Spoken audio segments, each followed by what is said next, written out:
Hello everyone, I am Shwetambari Sharma from KMS fashion. आज हम revision of question paper जो कि हमारा 5 नवंबर 2020 एनटीए नेट होम साइंस का पेपर था। उसका आज हम पार्ट 5 करने जा रहे हैं। पहले 40 क्वेश्चंस हम ऑलरेडी कर चुके हैं। कल से दैट इज़ मंडे से 14 दिसंबर 2020 से हमारी लाइव क्लासेस स्टार्ट होने जा रही है। होपफुली आपको हम रिकॉर्डेड क्लासेस भी प्रोवाइड करने की कंप्लीट ट्राई करेंगे एंड उनको प्रोवाइड भी कर देंगे।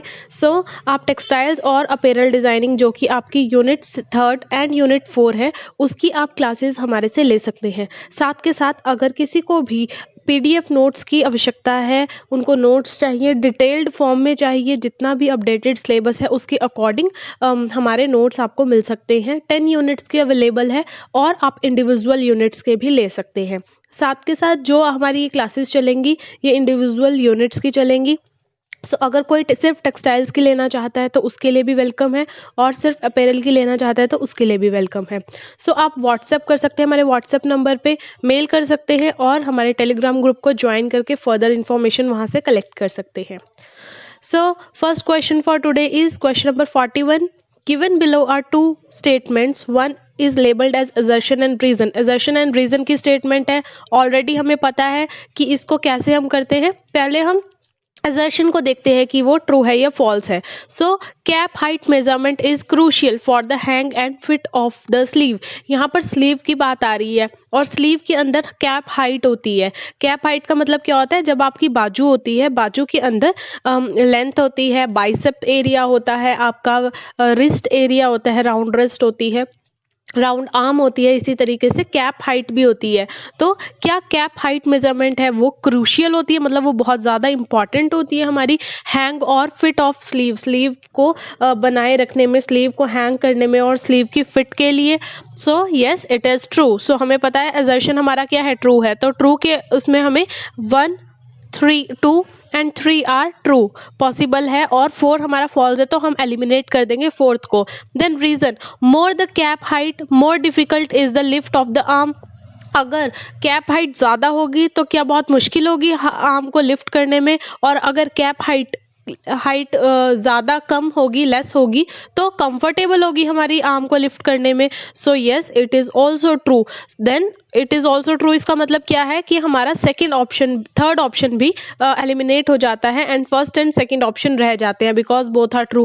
क्या ये करेक्ट जो एक्सप्लेनेशन है? Yes, it is a correct explanation because we are talking here about cap height in sleeve.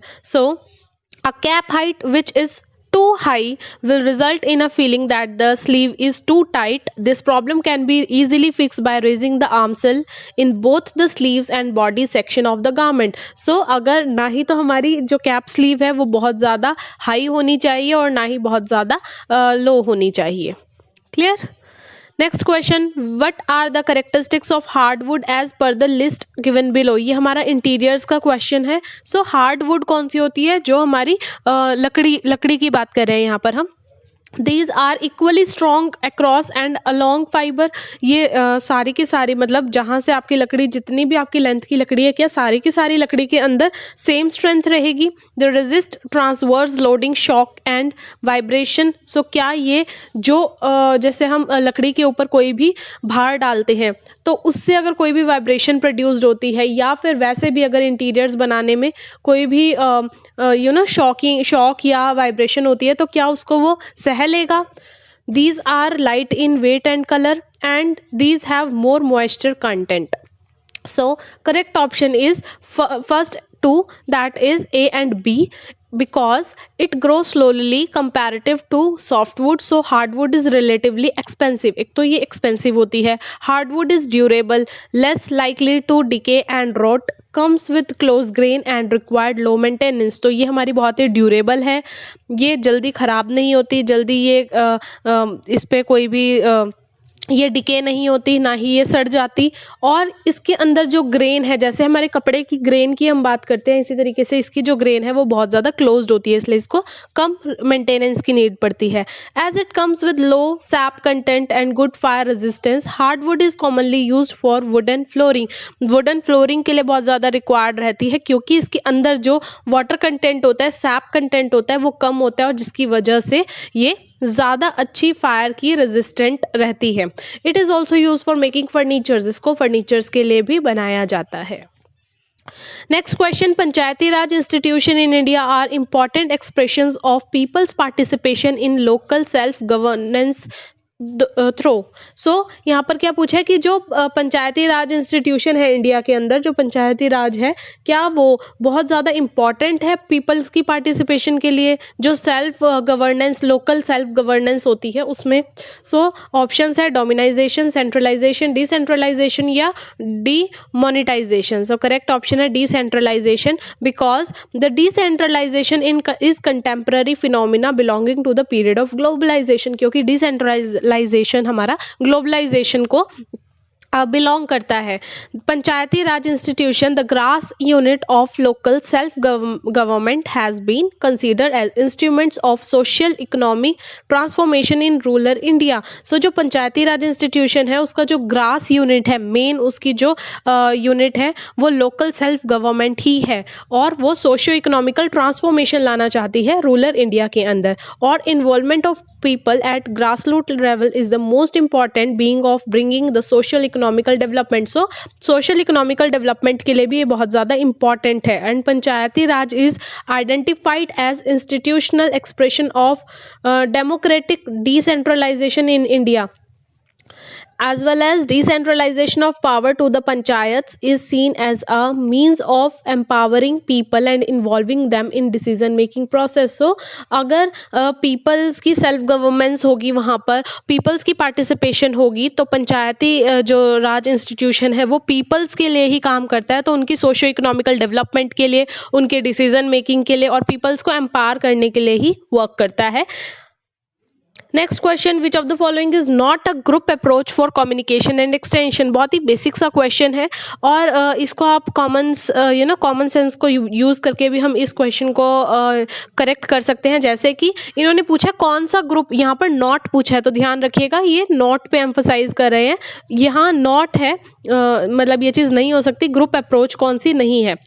So workshop हमें पता है, वर्कशॉप कैसे होती है, जब बहुत सारे लोग एक जगह पे काम करते हैं। So yes it is a group, तो यहाँ तो नॉट पूछा है। होम विजिट, जब किसी के घर जाते हैं तो 2 या 3 या 4 लोग मैक्सिमम जाते हैं। So we can't say that it's an, और अगर आप कहीं किसी के घर में जाके अगर विजिट भी करके आते हैं तो इनिशियली 1 या 2 पर्सन वहाँ जाएंगे और उनसे बातचीत करके आएंगे। बहुत ही बड़े ग्रुप को हम ऐसे होम विजिट्स के लिए नहीं लेके जाते। So it could be possible. Then trainings, आपको पता है ट्रेनिंग सेशंस भी हमारे ग्रुप में होते हैं, और डेमोन्स्ट्रेशन भी, हम जब किसी को कोई डेमोन्स्ट्रेशन देते हैं, कुछ सिखाते हैं, पढ़ाते हैं, तो वो भी हमारी ग्रुप में होती है। So answer to that is home visit is not a group approach. Starch paste is used in removing which of the following stain. So कौन सा ऐसा स्टेन है, आयोडीन, इंक, रस्ट या ग्रास, जिसको हम स्टार्च पेस्ट लगाने से remove कर सकते हैं। So correct option is iodine, because iodine test हमारा स्टार्च पे किया जाता है। Using iodine to test for the present of starch is a common experiment, बहुत ही कॉमन एक्सपेरिमेंट है ये। Solution of iodine and potassium iodide in water has a light orange brown colour. जो जब हम सॉल्यूशन बनाते हैं आयोडीन का और पोटेशियम आयोडाइड का पानी के साथ, तो फिर एक लाइट ब्राउन कलर का सॉल्यूशन बन जाता है, लाइट ऑरेंज ब्राउन कलर का सॉल्यूशन बन जाता है। If it is added to a sample that contains starch such as bread, the colour change to a deep blue. So अगर हम इसको स्टार्च के अंदर, इस सॉल्यूशन के अंदर स्टार्च को डालेंगे तो वो चेंज हो जाएगा डीप ब्लू कलर में। Which of the following scale represent the least powerful and lowest level of measurement. So ये आप हमारी वीडियो भी देख सकते हैं लेवल ऑफ मेजरमेंट्स की, वहाँ से आपको कंसेप्ट बहुत अच्छे से क्लियर हो जाएगा। Ordinal scale, interval scale, nominal scale और रेशियो स्केल। सो इनमें से कौन सी लीस्ट पावरफुल है और लोएस्ट मैनेजमेंट है, that is our nominal scale. Nominal scale जो है वो स्टैटिस्टिकल पॉइंट ऑफ व्यू से लीस्ट हमारी लोएस्ट मेजरमेंट लेवल है। Next question, what are the objectives of consumer movement from among the options given below. इनमें से objectives कौन से हैं कंज्यूमर मूवमेंट्स के, and what does we mean about consumer movements means कि जो the persons, the sellers, the buyers who make the market, who make the market, who want to sell their products to consumers. So what main objectives they follow for consumers? So options are product safety, price cut, solution to consumer problem, providing consumer information और formation of rules. ये भी आप common sense से बहुत easily कर सकते हैं because हम सब कंज्यूमर्स हैं। So we know that to restore the balance in the buyer seller relation in the market. Answer second है, दैट इज प्रोडक्ट की सेफ्टी होनी चाहिए, सॉल्यूशन होना चाहिए कंज्यूमर की प्रॉब्लम का, और साथ के साथ प्रोवाइड होनी चाहिए कंज्यूमर को information to protect and promote the consumers interest. Consumer के इंटरेस्ट को प्रोटेक्ट करना चाहिए, प्रमोट करना चाहिए। Safeguard consumer right, consumer के राइट को भी सेफ करना चाहिए। To prevent consumer exploitation by unscrupulous traders, जो ट्रेडर्स कंज्यूमर्स को ठगते हैं उनसे भी कंज्यूमर्स को प्रिवेंट करना चाहिए। To represent consumer interest, consumer का क्या इंटरेस्ट है उसको प्रेजेंट करना चाहिए। To organise consumer resistance against unfair trade practices and create a strong public opinion in favour of fair trade practices. So जो लोग गलत ट्रेड करते हैं, गलत तरीके से काम करते हैं और कंज्यूमर से बहुत ज़्यादा पैसा ले लेते हैं या क्वालिटी अच्छी नहीं देते, उन सब चीज़ों को भी बैन कर देना चाहिए। सो ये सब बेसिक बातें हैं जिसमें हमें कंज्यूमर के ऑब्जेक्टिव्स पता चलते हैं, कंज्यूमर मूवमेंट्स के ऑब्जेक्टिव पता चलते हैं। Next question, from among the list given identify the feature that enhance the visual view of element and attract attention. तो जब भी हम किसी चीज़ को देखते हैं, when we go to see anything, we see some of the things with our means we evaluate some of the things with our eyes. हम कुछ चीज़ों को इवेल्युएट करते हैं अपनी आंखों से देखते ही। सो क्या क्या चीज़ें होती है जो हमें अट्रैक्ट करती है? Regular shape, bright colours, matching texture, large dimension और elaborate designs.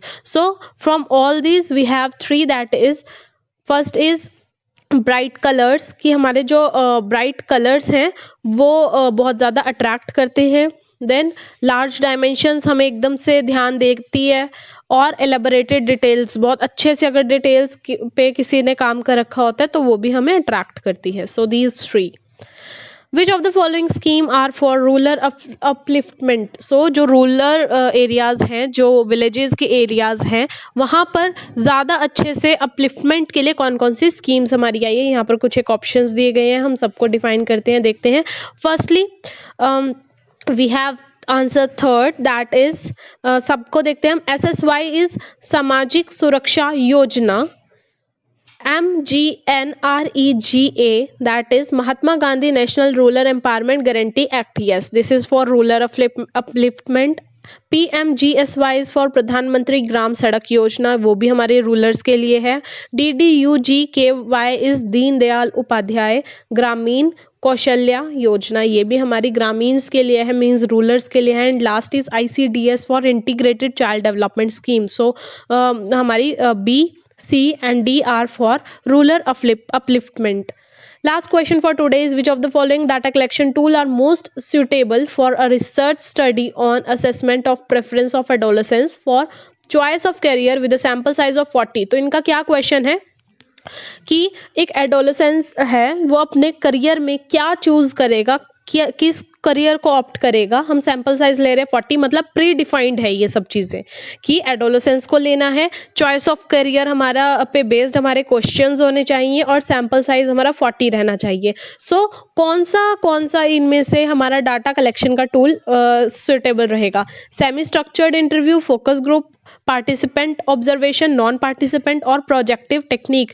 So we know कि यहाँ पर हमारी ये सब चीज़ें ऑलरेडी बनी हुई है। That means answer option number second, semi structured interview. ये एक सेमी स्ट्रक्चर्ड है। सेमी स्ट्रक्चर्ड इंटरव्यू क्या होता है? Meeting in which the interviewer do not strictly follow a formalized list of question. Instead, they will ask more open-ended question, allow for discussion with the interviewee rather than straightforward question and answer format. यहाँ उनको पता है कि उनको questions किन basis पे पूछने हैं। वो कोई भी अपनी तरह से क्वेश्चन पूछ सकते हैं यहाँ पर। Then focus group discussion. Focus group क्यों है? बिकॉज हमें पता है हमें करियर के बारे में बात करनी है, हमें पता है हमें एडोलेसेंस से बात करनी है, तो उनके लेवल के क्वेश्चंस हम यहाँ से पूछ सकते हैं। Focus group discussion involve gathering people from similar background और experience together to discuss a specific point of interest. यहाँ पर हम स्पेसिफिक पॉइंट ऑफ इंटरेस्ट की बात करने जा रहे हैं, और ये एक क्वालिटेटिव रिसर्च है जहां पर क्वेश्चंस आस्क किए जा सकते हैं उनके एटीट्यूड, बिलीफ, ओपिनियंस और आइडिया के regarding. And last is projective techniques. ये हमारी इनडायरेक्ट मेथड है, ये भी एक क्वालिटेटिव रिसर्च है। ये टेक्निक अलाउ करती है रिसर्चर को to tap into consumers deep motivation, belief, attitude and value same as. ये तीनों के तीनों हमारे डाटा कलेक्शन टूल हो सकते हैं for assessment of the study regarding adolescence for choice of career with sample size of 40। ये हमारे आज के 10 क्वेश्चंस थे। होपफुली आपको अच्छे से कॉन्सेप्ट क्लियर हो गया होगा। आप हमारे जो क्लासेस स्टार्ट होने वाली है उसको ज्वाइन कर सकते हैं, और इंडिविजुअल अगर आपको किसी भी यूनिट की क्वेश्चंस की नीड है तो उसके लिए भी आप हमें पिन कर सकते हैं। लाइक कीजिए, शेयर कीजिए, कमेंट कीजिए, सब्सक्राइब कीजिए KMS फैशन को। Till then goodbye, have a nice